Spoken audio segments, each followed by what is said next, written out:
പക്ഷിക്കാഷ്ടം കഴിച്ച് 8ന്റെ പണി കിട്ടിയ ഒരു ജീവിയെ പറ്റിയാണ് ഞാൻ ഇന്ന് സംസാരിക്കാൻ പോകുന്നത്. ഇതൊരു റിയൽ ലൈഫ് സോംബി കഥ കൂടിയാണ്. കാണുമ്പോൾ ഒരു ഏലിയൻ ആയിട്ടൊക്കെ തോന്നാം, പക്ഷെ ബോഡിയെ കൺട്രോൾ ചെയ്യുന്ന, മൈൻഡിനെ മാനിപ്പുലേറ്റ് ചെയ്ത് ഹിപ്നോട്ടൈസ് ചെയ്യുന്ന ഒരു പാരസൈറ്റിന്റെ കഥയാണ് ഇത്. ആക്ച്വലി ഇത് ഇൻഫെക്ട് ചെയ്യുന്നത് ഒരു സ്നെയിലിനെയാണ്. ഇതിന്റെ ഐ സ്റ്റോക്ക് കണ്ടോ, വളരെ കളർഫുൾ ആയിട്ട് വൈബ്രേറ്റ് ചെയ്യുന്ന, അതായത് പൾസേറ്റ് ചെയ്യുന്ന രീതിയിലുള്ള ഒരു സംഭവം, അതാണ് നമ്മുടെ പാരസൈറ്റ് എന്ന് പറയുന്നത്. ആൻഡ് ക്രീപ്പിയസ്റ്റ് പാർട്ട് എന്താണെന്ന് അറിയാമോ? ഇത് എന്തിനു വേണ്ടിയിട്ടാണ് ഇങ്ങനെ ചെയ്യുന്നതെന്ന് വെച്ചിട്ടുണ്ടെങ്കിൽ, ഈ സ്നെയിലിനെ മറ്റൊരാളെ കൊണ്ട് കഴിപ്പിക്കാൻ വേണ്ടിയിട്ടാണ് ഈ പരിപാടികളെല്ലാം തന്നെ ചെയ്യുന്നത്. അപ്പൊ നമുക്ക് ഈ വിയേർഡ് ആയിട്ടുള്ള എല്ലാ പരിപാടികളും എന്തൊക്കെയാണെന്നുള്ളത് ഡീറ്റെയിൽ ആയിട്ടൊന്ന് നോക്കാം. നേച്ചറിൽ പ്രിഡേറ്റേഴ്സിനെയും പ്രേസിനെയൊക്കെ നമ്മൾ കണ്ടിട്ടുണ്ട്. അതായത് കഴിക്കുന്നു, കഴിക്കപ്പെടുന്നു, അങ്ങനെയുള്ള കാര്യങ്ങളെല്ലാം. പക്ഷെ ചില ഓർഗാനിസം കൊല്ലുവല്ല ചെയ്യുന്നത്, അവർ കൺട്രോൾ ചെയ്യുകയാണ് ചെയ്യുന്നത്. അതായത് ബിഹേവിയറൽ കൺട്രോൾ, ബോഡി കൺട്രോൾ, അങ്ങനെയൊക്കെ. And one of the most horrifying example ആണ് നമ്മൾ ഇന്ന് നോക്കാൻ പോകുന്ന ല്യൂക്കോക്ലോറിഡിയം പാരഡോക്സം എന്ന ഈ പാരസൈറ്റിന്റെ കഥ. ആൻഡ് ഇവരുടെ ലൈഫ് സൈക്കിൾ നോക്കുവാണെങ്കിൽ ഒരു റിയൽ ലൈഫ് ഹൊറർ മൂവി പോലെയാണ് എനിക്ക് പേഴ്സണലി ഫീൽ ചെയ്തത്.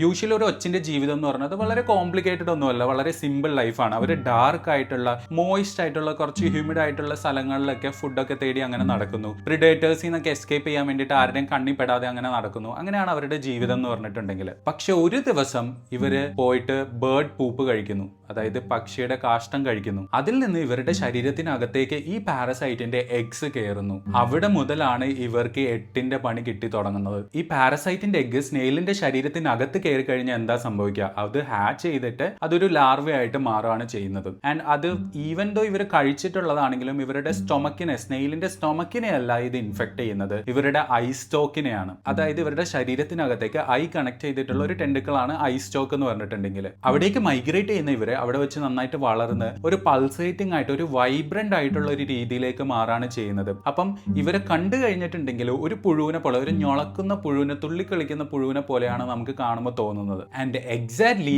അത് തന്നെയാണ് ഈ ഒരു പാരസൈറ്റിന് ആവശ്യമായിട്ടുള്ള കാര്യം.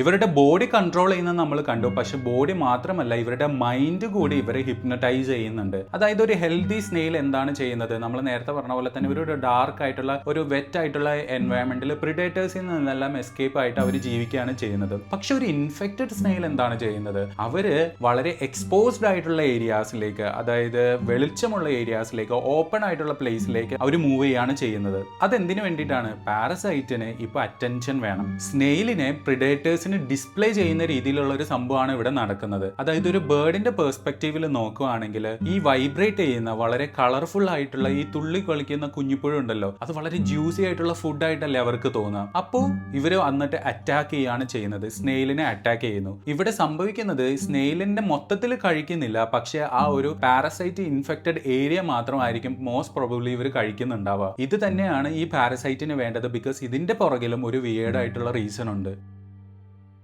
എന്തിനു വേണ്ടിയാണ് ഈ പാരസൈറ്റ് സ്വയമേ ബേർഡ്സിനാൽ കഴിക്കപ്പെടുന്നത്? ഇതിന്റെ പുറകിലുള്ള റീസൺ എന്ന് വെച്ചാൽ ഈ പാരസൈറ്റിന്റെ ഫൈനൽ ഹോസ്റ്റ് എന്ന് പറഞ്ഞിട്ടുണ്ടെങ്കിൽ ബേർഡാണ്. അതായത് പല പാരസൈറ്റിനും ഡിഫറെന്റ് ഹോസ്റ്റ് ബോഡീസ് ഉണ്ടാവാറുണ്ട്. അതായത് പാരസൈറ്റിന് അവരുടെ ലൈഫ് സൈക്കിൾ കംപ്ലീറ്റ് ചെയ്യാനായിട്ട് ഒട്ടുമിക്ക സമയത്തും ഡിഫറെന്റ് ടൈപ്സ് ഓഫ് ഹോസ്റ്റിന് ആവശ്യമായിട്ടുണ്ട്. വൺസ് പക്ഷികൾ ഈ പാരസൈറ്റിന് കഴിച്ചു കഴിയുമ്പോൾ അവരുടെ ലൈഫ് സൈക്കിൾ അവിടെ വെച്ച് കംപ്ലീറ്റ് ചെയ്യുകയും ഈ ലാർവ ഒരു അഡൾട്ട് ആയിട്ട് മാറുകയും ചെയ്യുന്നു. ആൻഡ് അഡൾട്ട് എഗ് റിലീസ് ചെയ്യുന്നു.